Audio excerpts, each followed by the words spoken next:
Olá, tudo bem? Eu me chamo Larissa Trajano e eu vim aqui falar para você um pouquinho sobre transporte ativo secundário.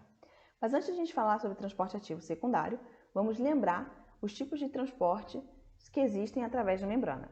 Então, um dos tipos de transporte é o transporte passivo e o outro é o transporte ativo. E qual a diferença entre eles?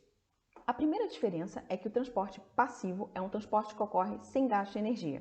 O transporte ativo é um transporte que ocorre com gasto de energia.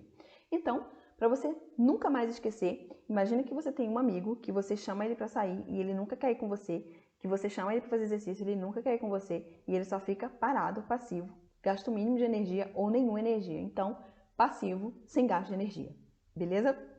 Uma outra diferença entre o transporte passivo e o transporte ativo é que no transporte passivo as moléculas se movem a favor do gradiente de concentração e no transporte ativo as moléculas se movem contra o gradiente de concentração. E aí você pode estar se perguntando o que é gradiente de concentração.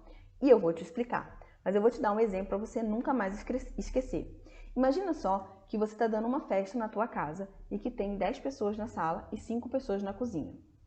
Então você tem aí uma diferença de concentração, você tem um gradiente de concentração de pessoas. Isso quer dizer que a quantidade de pessoas que está na sala é diferente da quantidade de pessoas que está na cozinha. Se você pegar esse exemplo e transportar para o teu organismo, isso quer dizer que existem moléculas que estão mais concentradas fora da célula e existem moléculas que estão mais concentradas dentro da célula. E isso gera uma diferença de concentração. E se essas moléculas elas forem a favor do seu gradiente de concentração, elas vão fazer um transporte passivo. Se elas forem contra o seu gradiente de concentração, elas vão fazer um transporte ativo. Então imagina você que as pessoas da sala da tua casa estão indo para a cozinha. Isso quer dizer que elas estão indo de um local onde elas estão mais concentradas para um local onde elas estão menos concentradas. Isso quer dizer que ocorreu um transporte passivo. Agora, se as pessoas da cozinha forem para a sala, elas estão indo de um local onde estão menos concentradas para um local onde estão mais concentradas. Então, ocorreu um transporte ativo e esse transporte ativo gastou energia. Tranquilo? Então, as duas principais diferenças é que o transporte ativo ele ocorre com gasto de energia e as moléculas elas vão contra o gradiente de concentração e no transporte passivo ocorre a favor do gradiente de concentração sem gasto de energia. Beleza?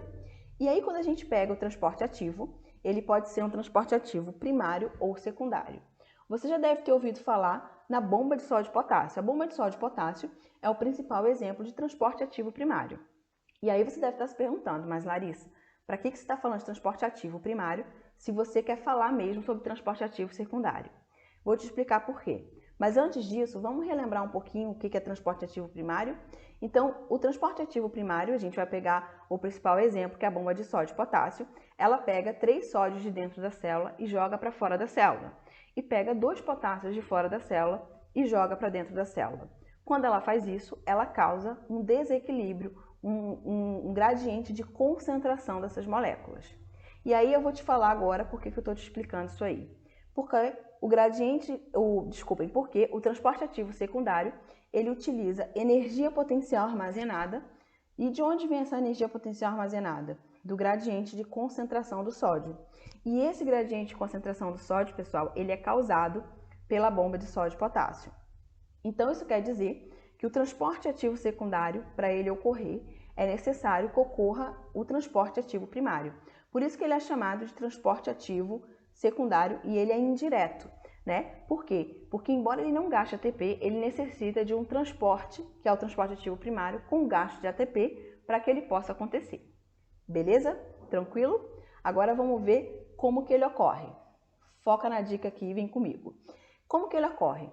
O transporte ativo secundário, ele utiliza a energia cinética de uma molécula que se move a favor do seu gradiente de concentração para empurrar outras moléculas que vão contra o seu gradiente de concentração. Então, quando você estiver pensando aí, esquecendo, né, pensando que vai esquecer isso aqui, você vai lembrar o seguinte: imagina que você tem um amigo que ele vai sempre na tua aba. Você sai, ele vai lá e você paga o lanche dele, você paga a entrada dele na festa, então ele está indo na tua aba. Então você seria a molécula que vai a favor do gradiente de concentração e ele seria a molécula que vai contra, que vai atrás de você. Então, basicamente, é isso que acontece. Uma molécula, por exemplo, o sódio, ela passa a favor do gradiente de concentração dela e leva uma outra molécula junto com ela contra o gradiente de concentração. Tranquilo? E aí, para terminar, para você nunca mais esquecer, se essas moléculas elas são transportadas pela proteína transportadora no mesmo sentido, a gente diz que ocorreu um simporte ou cotransporte. Se essas moléculas elas forem transportadas pelas proteínas transportadoras em sentidos opostos, em direções opostas, a gente diz então que ocorreu um contratransporte. Tudo bem, pessoal? Eu espero que vocês tenham aprendido um pouquinho sobre transporte ativo secundário ou até relembrado mesmo esse tipo de transporte. Espero ter te ajudado e não fique de fora das próximas videoaulas. Curte o nosso canal e a gente se vê em breve.